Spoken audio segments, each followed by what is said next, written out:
how to use HubSpot for prospecting. Hey guys, in this video, I am going to show you how to use HubSpot for prospecting. So make sure to watch this video till the end and let's get started. First, create your account if you haven't already done.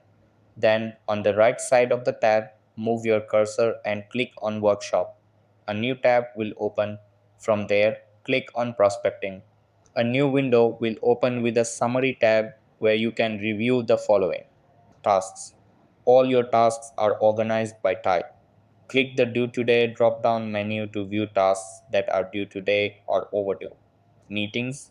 A count of your meetings that are completed, scheduled, or marked as no shows during the selected time period. Calendar.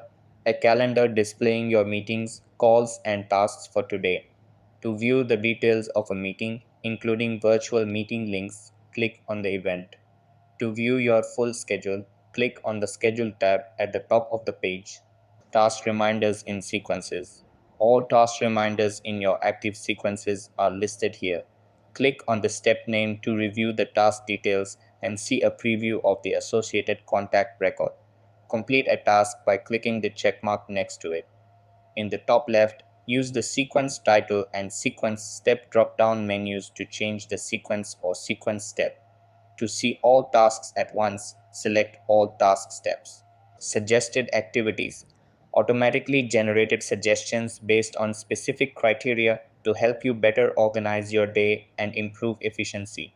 Suggested activities are only created if all creation criteria are met and will expire if any expiration conditions are met.